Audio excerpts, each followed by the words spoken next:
হাবিব ঘোষণা দিয়ে দিলেন, মক্কাওয়ালা শোনো, লা তাসরিবা আলাইকুমুল ইয়াউম, আজকে কোনো প্রতিশোধ নাই।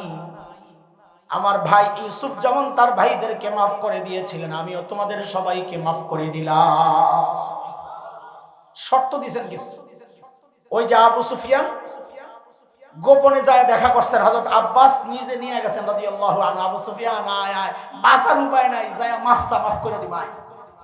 নবী যখন মররুজ জাহরান, মক্কায় ঢোকার আগের একটা জায়গা, মক্কা বিজয়ের সময় নবী যখন আসছেন মররুজ জাহরানে অবস্থান, 17ই রমজান 8ম হিজরির কথা, মঙ্গলবার, নবী আলাইহিস সালাম রাতে মররুজ জাহরানে অবস্থান করতেছেন। এর মধ্যে হযরত আব্বাস আবু সুফিয়ানকে নিয়ে আসছেন। নবী আলাইহিস সালাম আবু সুফিয়ানকে জিজ্ঞেস করতেছেন, আবু সুফিয়ান, এখনো কি বিশ্বাস হইছে যে আল্লাহ ছাড়া কোনো মাবুদ নাই? আবু সুফিয়ান আস্তে, বিচক্ষণ তো, আস্তে জবাব দিয়া দিছেন, থাকলে কি আর এত বিপদে পড়ি? আল্লাহ ছাড়া আরো মাবুদ থাকলে কি আর এত বিপদে পড়ি? এখন তো বিপদ। তো নবী বলেন, আপনি কি এখনো অবিশ্বাস করেন আমি আল্লাহর রাসূল? তা আবু সুফিয়ান একটু সন্দেহ রয়ে গেছে। দেখেন, সামনাসামনি কথা। হযরত আব্বাস বুঝাইছেন, আবু সুফিয়ান আর সন্দেহ রাখো না, মুসলমান হয়ে যাও। আবু সুফিয়ান রাজি হয়ে গেছেন, মুসলমান হয়ে গেছেন, নবীও মাফ করে দিয়েছেন। অথচ কত যুদ্ধের নেতৃত্ব আবু সুফিয়ান দিয়েছেন। হযরত আব্বাস একটু সুপারিশ করছেন, হুজুর, আবু সুফিয়ান তো নেতা মানুষ, একটু নেতৃত্ব পছন্দ করে, মক্কার কিছু নেতৃত্ব দিয়া দেন, ও খুশি হয়। তো নবী কইছেন, যান, আপনি ঘোষণা দিয়ে দেন, এই আমার ঘরে যারা ঢুকবা, নবী বলেছেন, মান দাখালা দারা আবু সুফিয়ান ফাহুয়া আমিন, সে নিরাপদ। আপনি যা বলেন, আবু সুফিয়ান কয়, আমার যে ঘর এত মানুষ জাগে হইব। তো নবী বলেন, যান, তাহলে আরেকটা ঘোষণা দেন, মান দাখালা মসজিদাল হারাম ফাহুয়া আমিন, যে মসজিদে হারামে ঢুকবে সেও নিরাপদ। আবু সুফিয়ান কয়, যেই মসজিদ হাজার হাজার মানুষ জাগে হইব। তো নবী কয়, যান, আরেকটা ঘোষণা দিয়ে দেন, মান আগলাকা বাবাহু ফাহুয়া আমিন, যে নিজের ঘরের দরজা বন্ধ করে দিবে সেও নিরাপদ। কয়, এবার ঠিক আছে। আবু সুফিয়ান যায় ঘোষণা দিছে, বাস এই 3 শ্রেণীর বেঁচে গেছে। নবী আলাইহিস সালাম যায় বলছেন, সব মাফ। কিন্তু ওই যে পান্ডাগুলা, যারা নবীকে পদে পদে গালাগালি করেছে, কষ্ট দিয়েছে, গড়ে গড়ে 15 জনের নাম ঘোষণা করছেন। শেখ ইবনে তাইমিয়া রাহমাতুল্লাহি আলাইহির বিখ্যাত কিতাব আছে, আস-সারিমুল মাসলুল আলা শাতিমির রাসূল, সেই কিতাবে 15 জনের নাম আসছে। যদি কিতাব সামনে না থাকে, মাদ্রাসাওয়ালাদেরকে বলছি, তাইলে আমাদের সিরাতে মুস্তাফার মধ্যে এই ঘটনা আসছে। নবী আলাইহিস সালাম 15 জনের নাম ঘোষণা করলেন যে এদের ক্ষমা নাই, মালউনিন আইনামা সুকিফু উখিযু আকাতিলু তাকতিলা, এদের ক্ষমা নাই, যেখানেই পাওয়া যাবে ধরেই হত্যা করতে হবে। 15 জনকে আব্দুল্লাহ ইবনে খাতাল, কুরতুনা, কুরাইনা, সাররা, নাকিস ইবনে সুবানা, হুয়াইরিস ইবনে নাকিদ, আব্দুল্লাহ ইবনে জিবিআরা, আব্দুল্লাহ ইবনে সাদ ইবনে আবি সারাহ, ইকরামা ইবনে আবি জাহল, ওয়াহশি ইবনে হারব, হিন্দা বিনতে উতবা, কাব ইবনে জুহাইর, হুবার ইবনুল আসওয়াদ। নবী ঘোষণা দিলেন, এই 15 নারে যেখানে পাওয়া যাবে ধইরাই হত্যা করবে। কয়জন? নবীর উদারতা দেখেন, আমি উদারতা সময় দিছি। আব্দুল্লাহ ইবনে খাতালের জন্য তো 3টা কারণে মৃত্যুদণ্ড জারি হয়েছে। 3 কারণ। 1, অমুসলমান হয়েছিল। নবী আলাইহিস সালাম কিছু ওট এগুলারে ঘাস ঘুষ খাওয়ানোর জন্য দূরে পাঠাইছেন, সাথে একজন আনসারি সাহাবী এবং একজন গোলাম দিয়ে দিছেন। রাতে ও গোলামকে বলছে, খানা রান্না কর, খানা পাকা। গোলাম গেছে ঘুমায়া, উঠটা দেহে খানা নাই, লাগছে খিদা, জিদ দিয়ে গোলাম রে মেরে নিস। এখন তো ডর ঢুকছে, আমারও তো এখন কেসাসান হত্যা করা হবে, হত্যার বদলে হত্যা। এখন নিজেরে বাঁচানোর জন্য ওই জন্তুগুলারে নিয়ে মক্কায় গেছে, গেছে মোরতাদ হয়ে গেছে। তাহলে 2 অপরাধ, এক হলে হত্যা করছে, এই কারণে তার জন্য হত্যা জরুরি হয়ে গেছে। মোরতাদ হয়ে গেছে, এই কারণে হত্যা জরুরি হয়ে গেছে। তার 2 বাদী ছিল, কুরতুনা, কুরাইনা, নিজে কবিতা লিখতো, স্ক্রিপ্ট নিজে তৈরি করত, আর ওই বাদীরা ছিল গায়িকা, ওদেরকে দিয়ে এগুলা গাওয়াইতো নবীর বিরুদ্ধে অশ্লীল কথাবার্তা। এটাও তাকে হত্যার জন্য আরেকটা অপরাধ। কারণ নবীকে নিয়ে যারা কটূক্তি করবে, নবীকে অবজ্ঞা করবে, নবীকে গালাগালি করবে, নবীকে নিয়ে তাচ্ছিল্য করবে, ইসলামে ওদের অন্য কোনো শাস্তি নাই, ওদের শাস্তি একটাই, মৃত্যুদণ্ড। তাই তো আমরা আশিক রাসূলরা, আমরা নবীর উম্মত, আমাদের একটাই দাবি, আল্লাহর খতমে নবুয়তকে নিয়ে যারা টানাটানি করবে, আমার নবীকে নিয়ে যারা কটূক্তি করবে, ব্লগে লেখালেখি করবে, অন্য কোনো শাস্তি মানি না। একটাই শাস্তি চাই, মৃত্যুদণ্ড দিতে হবে, মৃত্যুদণ্ড দিতে হবে।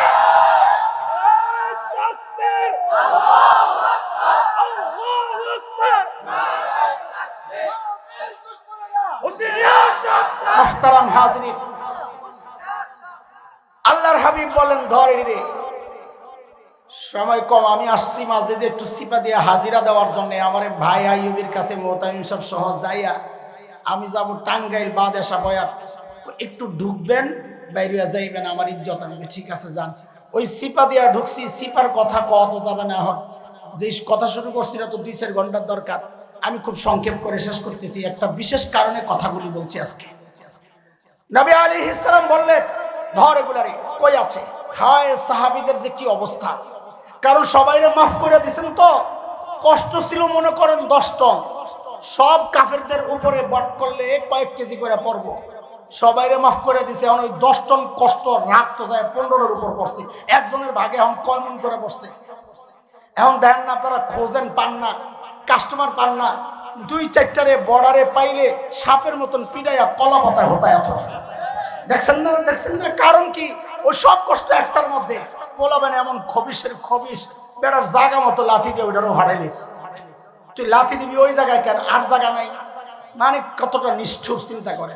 আমি খুব কষ্ট পাইছি। বেটায় ভবিষ্যতে কোনো আশা যদি করে থাকে আরো কিছু, তো তার কপালে আর নাই, যা জিনিস তো শেষ করে লাইছে। আব্দুল্লাহ ইবনে খাতাল যায় কাবার গিলাফ দিয়ে নিজেরে জড়াইছে। কেন? চিন্তা করছে মুসলমান কাবারে পছন্দ করে, মহব্বত করে, ইজ্জত করে। ওমাইয়ু আযিম শাআইরাল্লাহ ফাইন্নাহা মিন তাকওয়াল কুলুব। শাআইর ইসলামের যে সিম্বলগুলো আছে, এগুলোর ইজ্জত ইহতিরাম যার দিলে আছে, বুঝতে হবে তার অন্তরে তাকওয়া আছে। এইজন্য পশ্চিম দিকে পাও দিয়া শোয়া জায়েজ কি জায়েজ নাই সে ফতোয়া চাইেন না। পশ্চিম দিকে কাবা, কাবাকে ইজ্জত করি, এই জন্য আমি পা দিব না, এটাই তাকওয়া। বুঝে আসছে কথা? কোরআন শরীফ নিচে রাইখা পড়া যাবে কি যাবে না ফতোয়া চাইেন না। কোরআন শরীফ এটা মিন শাআইরিল্লাহ, এটা আল্লাহর পক্ষ থেকে আসা কিতাব। এটাকে ইজ্জত করা, ইহতিরাম করা, এটা আমার অন্তরের তাকওয়ার প্রমাণ। জায়েজ না জায়েজের ফতোয়া তালাশ করাও ঠিক না। বুঝে আসছে কথা? যাই হোক, আব্দুল্লাহ ইবনে খাতাল যায় গিলাফ দিয়া নিজেরা জড়াইছে, মনে করছে কাবার গিলাফ দিয়া আমারে জড়াইলে হেরা আর কিছু কইব না, কারণ মানুষ তো দিনদার, দিনই অনুভূতি কাজ করবে। এখানে বাংলাদেশে দেখবেন নির্বাচন আইলে কিছু মানুষ টুপি টাপি লাগায় পুরো হাসান বসরি হয়ে যায়। দেখছেন না? হিজাব টিজাব লাগায় রাবেয়া বসরি হয়ে যায়। দেখেন নাই আপনারা? কারণ কি? ওরা জানে এই পোশাকগুলোর সাথে আমাদের একটু দুর্বলতা আছে। তাই তো সন্ত্রাস, একটা চিহ্নিত সন্ত্রাসী, বড় গডফাদার, রাতের দিনে হত্যা করা যার রুটিন কাজ, সেই মানুষও মানুষকে শোনায় প্রতিদিন 80 রাকাত তাহাজ্জুদ পড়ে। সুবহানাল্লাহ। আমি কই কপাল আমার, আমি এতদিন কার কাছে ঘুরলাম, কার মুরিদ হইলাম, এই পিসাব কেমনি মিস হইল আমার। কিন্তু পিসাব তো মুরিদ ফালাইয়া গেছে, এখন তার মুরিদ হওয়ার সুযোগ নাই। হায় খোদা, এগুলা ওরা কেন বলে, এগুলা কেন করে? ওরা আমাদের দুর্বলতার জায়গাটা জানে, যে এই জায়গায় যদি আমি নিজেকে জড়াইতে পারি তাইলে হয়তো একটু সিম্পেথি, মানুষের দয়া সহযোগিতা আমি পেতে পারবো। মুসলমান বারবার ধোকা খায় না। টুপি কেন পাগড়ি পরে আইলো, মানুষ আর ছাড়বে না, চট করে বলে আয়া পড়বো। আমি কই চট করে আয়েন না, চটটা পইরা এসে। কথা বুঝেন নাই আপনারা? এত খোসাইয়া কথা বলে তো মুশকিল। হযরত ইকরামা দৌড়াইছেন ইয়ামানের দিকে। আরে আমারে পাইলে খবর আছে। রাস্তায় পড়ছে নদী, কিন্তু এই নদী পার হওয়া তো ইকরামার পক্ষে সম্ভব না। সে তো নদীমাতৃক দেশ, বাংলাদেশের মানুষ না, মরুভূমির মানুষ, পানি দেখলেই তো ডরায়। নৌকার মধ্যে উঠছে, মাঝ নদীতে যাওয়ার সাথে সাথে ঝড় তুফান শুরু হয়েছে। এখন তো ইকরামা খালি ডাকে, ইয়া লাত ইয়া উজ্জা ইয়া মানাত ইয়া হুবাল, আমারে বাঁচা। মাঝি কয়, মুরব্বি কামড়ব না, মুরব্বি কামড়ব না। কেন? বলে এই পানির মধ্যে তোমার লাত তোমারে বাঁচাইতে পারবে না, উজ্জা বাঁচাইতে পারবে না। বলে কে বাঁচাবে? বলে স্থলে যিনি বাঁচান সেই আল্লাহ। এই কথা বলার সাথে সাথে ইকরামার দিল পাল্টায়া গেছে। সাথে সাথেই বলে উঠলেন, আল্লাহুম্মা লাকা আহদুন ইন আফাইতানি মিম্মা আনা ফি আন আতিয়া মুহাম্মাদা হাত্তা আদা ইয়াদাইয়া আলা ইয়াদাইহি ফালা আজিদান্নাহু আফুওয়ান গফুরান কারীমা। আল্লাহ, যে বিপদে আমি পড়ছি যদি বাঁচায়া দেন, ওয়াদা এখান থেকে সাথে সাথে মুহাম্মদুর রাসূলুল্লাহর কাছে আমি চলে যাব, সেখানে তার হাতে হাত রেখা আমি ইসলাম কবুল করব। আমার বিশ্বাস তিনি আমাকে ক্ষমা করে দিবেন। ফালা আজিদান্নাহু আফুওয়ান গফুরান কারীমা, আমার সাথে সুন্দর আচরণ করবেন। আমার নবীর ক্ষমার যে দৃষ্টান্ত, আমার নবীর যে স্বভাব চরিত্র, আমার নবীর সহনশীলতার যে আদর্শ, আল্লাহ এটা কাফেররাও বিশ্বাস করত। তাই সাহস করে ইকরামা কইছে আমি জামাতে যাই। এদিক দিয়ে ইকরামার বউ উম্মে হাকিম বিনতে হারিস ইবনে হিশাম, সে তো রেডি, পিছনে দৌড়াইতেছে জামাইরে বাঁচাইবো। কারণ নবীর কাছ থেকে ইকরামার বউ ইকরামার জন্য ইতিমধ্যেই নিরাপত্তা নিয়ে নিছে, নবী ছেড়ে দিয়েছেন, মাফ করে দিয়েছেন। ইকরামা কত জ্বালান জ্বালাইছে নবীরে, শেষ মুহূর্ত পর্যন্ত জ্বালাইছে। মক্কায় যখন ঢুকেন দুইটা ডিভিশন করা হয়েছে। এক ডিভিশনের নেতৃত্বে হযরত খালিদ ইবনে ওয়ালিদ, তাদেরকে পাঠানো হয়েছে কুদা একটা জায়গা, ওদিক দিয়ে আজকের যে হাজিরা যায় মিসফালা যে অঞ্চল, ওই অঞ্চল দিয়ে হযরত খালিদ ইবনে ওয়ালিদ ঢুকছেন। নবী ঢুকছেন কাদা একটা অঞ্চল, ওই অঞ্চল দিয়া উপরের যে অঞ্চল ওই দিক দিয়া ঢুকছেন। হযরত জুবাইর ইবনে আওয়ামকে পাঠাইছেন ঝান্ডা গাড়ার জন্য। হ্যাঁ, নবী ঝান্ডা হুজুম নামক জায়গা, ওখানে ঝান্ডা গাড়বে। সাফার মারওয়ার মাঝখানে যে বিস্তৃত অঞ্চলটা, ওই জায়গায় ঝান্ডা গাড়ার জন্য এইভাবে মক্কায় ঢুকতেছে। কাফেররা তখন কেউ কেউ যুব যেগুলা, আমি আর লীগ দল কিছু কইলাম না, ওই জুয়ান যেগুলা, ওগুলারে লইয়া হযরত ইকরামা কিছুটা প্রতিরোধ যুদ্ধ চালাচ্ছিলেন। খালিদ ইবনে ওয়ালিদের সাথে যারা ছিলেন তাদের মধ্যে দুইজন একটু পিছনে পড়ে গেছেন। হযরত কুরজ ইবনে জাবির আল ফাহরি রাদিয়াল্লাহু তাআলা আনহু এই একজন, আরেকজন হযরত হুমাইস ইবনে খালিদ রাদিয়াল্লাহু তাআলা আনহু, এই দুইজন হযরত ইকরামার ওই দলের কাছে মক্কা বিজয়ের দিনও শাহাদাত বরণ করছেন। সেই দিন ক্ষমার দিন, অথচ তারা কিন্তু ছাড়ে নাই, সুযোগ পায়া দুইজন সাহাবীকে হত্যা করেছেন। সেই ইকরামা বলতেছেন নবীর কাছে গেলে আমার বিশ্বাস আমারে মাফ করে দেবে। আমার নবীর আদর্শের প্রতি তাদের কতটা ভরসা ছিল। এদিক দিয়ে বউ নিরাপত্তা লইয়া দৌড়ে গেছেন নদীর পাশ পর্যন্ত, পিছনে পিছনে যায়া ডাকতেছেন ইয়াবনাম। জামাইরে কয়, ও স্বাস্থ্য ভাই। জামাই কি স্বাস্থ্য ভাই আগে আসিল, এটা হয়। আমার আপন বোন বিয়ে দিছি আপন স্বাস্থ্য ভাইয়ের কাছে, মান্নান ভাই, আব্দুল মান্নান। তা আমরা তো দুলাভাই ডাকি না, আজীবন মান্নান ভাই মান্নান ভাই বলছি। তা আমরা ডাকা তো সমস্যা নাই, দুলাভাইরে ভাই কই সমস্যা? সমস্যা হইলো আমার বোনও মাঝে মাঝে কয় মান্নান ভাই। এটা ঠিক আছে, এটা চলে। হযরত ইকরামার বউ উম্মে হাকিম বিনতে হারিস ইবনে হিশাম যায় ডাকতেছে, ইয়াবনাম ইন্নী ক্বাদ জিতু মিন ইনদি আবাররিন নাস ওয়া আওসালিন নাস ওয়া খায়রিন নাস। আল্লাহু আকবার। ক্বাদ ইসতা'মানতু লাকা রাসূলুল্লাহি সাল্লাল্লাহু আলাইহি ওয়াসাল্লাম ফালা তুহলিক নাফসাক। ও চাচাতো ভাই, আমি এমন একজন মহামানবের কাছ থেকে এসেছি যিনি আবাররুন নাস, মানুষের মধ্যে সবচাইতে নেককার, ও খায়রিন নাস, সবচেয়ে উত্তম চরিত্রের, ও আওসালিন নাস, আত্মীয়তার সম্পর্কে মূল্য দেওয়ার ক্ষেত্রে সবচেয়ে দায়িত্বশীল ব্যক্তি। তার কাছ থেকে আমি আপনার জন্য নিরাপত্তা নিয়ে আসছি, সুতরাং আপনি নিজেকে ধ্বংসের মুখে ঠেলে দিয়েন না।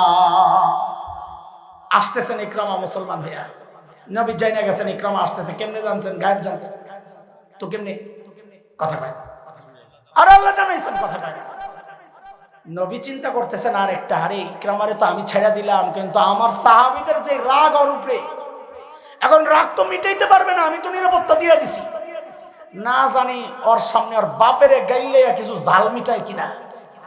আমার সহনশীল নবীর, আমার রহমতের নবীর আদর্শ দেখেন। সাহাবীদেরকে ডাক দিয়া বলতেছেন, আয় সাহাবীরা শুনো, ইয়াতিকুম ইকরামা মুমিনা ফালা তাসুব্বু আবাহু ফাইন্না সাব্বাল মাইয়িত ইউজিল হাই। ইকরামা মুমিন হয়ে আসতেছে, কাজে তোমরা কিন্তু ইকরামার বাবা আবু জাহেল রে গালাগালি কইরো না। কেন? কারণ মৃত ব্যক্তিরে গালি দিলে তার জীবিত আপনজন কষ্ট পায়। আমি চাই না আজকে ইকরামারে তোমরা এই কষ্টটুকু দাও। কোন ইকরামা? যার চৌকস নেতৃত্বের কারণে উহুদের যুদ্ধে মুসলমান পরাজিত হয়েছে। আমরা তো খালি একজনের কথা জানি, খালিদ ইবনে ওয়ালিদ। দুই ডিভিশন ছিল, মাইমানা মাইসারা। মাইমানা মানে ডান ডিভিশন, মাইসারা মানে একটা বড় বাহিনীর 5টা ডিভিশন থাকে। মাইমানা মাইসারা, মুকদ্দমা সাকা, কালাব, সামনে পেছনে ডাইনে বামে মাঝখানে মিডল। এই 5টা ডিভিশনের মধ্যে হযরত ইকরামা ছিলেন বাম ডিভিশনের নেতা। হ্যাঁ, হযরত খালিদ ছিলেন ডান ডিভিশনের। হযরত খালিদ পিছন দিয়ে যে হামলা করছেন, সামনে দিয়ে ইকরামার বাহিনী এসে ধরছেন, দুই দিক থেকে চাপ মারছেন। ইকরামার ভূমিকাও ছিল অনেক উহুদের যুদ্ধে মুসলমানদের পরাজয়ের। সেই ইকরামা আজকে আসছে মাফ চাওয়ার জন্য। নবী খালি ইকরামাকে মাফ করেন নাই, ইকরামার বাবা আবু জাহেলকে পর্যন্ত গালি দিতে নিষেধ করেন।